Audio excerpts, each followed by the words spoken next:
Culture Club, brought to you by Hanom. 36-year-old Lawrence Borja has a unique hobby that ties him to the Chamorro culture. He researches, edits, and transcribes sacred Chamorro hymns that were taught by the Franciscan Capuchin missionaries in the early 1900s. It's something that he's been doing since he was a little kid.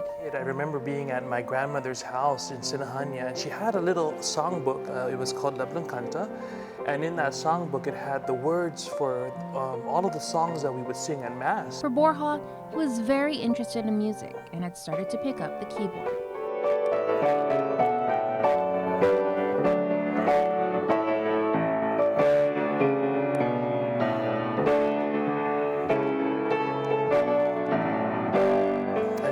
That there really wasn't any sheet music available for these songs, that most people who played them by ear or they memorized the music. He came across someone who tried to transcribe it, and it was like gold for him. He became fascinated with the idea. So that sparked my interest to researching these songs and realizing that we didn't have the internet at the time, so I couldn't go online like to YouTube or to Google and research them, and a lot of them was a lot of the songs that I was taught came from being an altar server at church and hearing our tetza, our cantora sing it at night, and also memorizing it and trying to play it on the piano as well.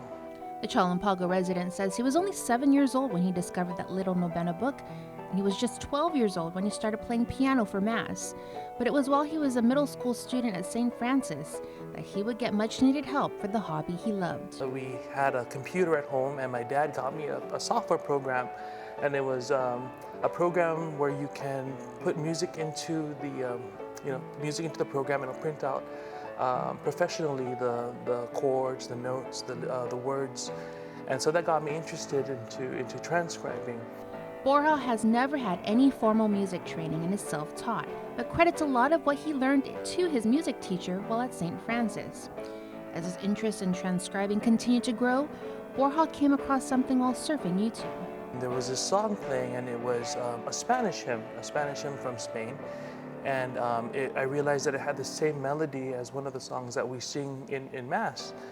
And I began to Google it, and then I found other songs that were part of, I guess, songs that they would sing in Spain, and it was a song Tatuna Izius that we sing. I found the original music for Corazon Santos, Abena and Zuus, and then even in the book itself that Polly Roman had put, there were other songs there that we didn't know the melodies for.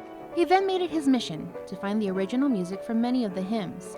It led him to online libraries of digital copies of hymns that were preserved by universities in Spain and South America. From there, I would just compare the texts of the songs that we had and then the melodies and the text in Spanish from Spain, and sort of put them together and say, oh, wait a minute, this is a song. From this book, this is a song to Mary, and it has the same lyrics as you would have translated it in Spanish to Chamorro. Borja believes that the church in the village has a great influence in preserving the Chamorro culture. We have prayers that are ancient, that are in our native tongue. Some words even archaic that prayer leaders or even our Manamka these days won't really understand, but. It is a place that we can perpetuate songs, we can perpetuate lessons or traditions, also proverbs, and also cultural practices. When somebody passes away, or what do we do if someone's baptized? What's our tradition when someone gets married?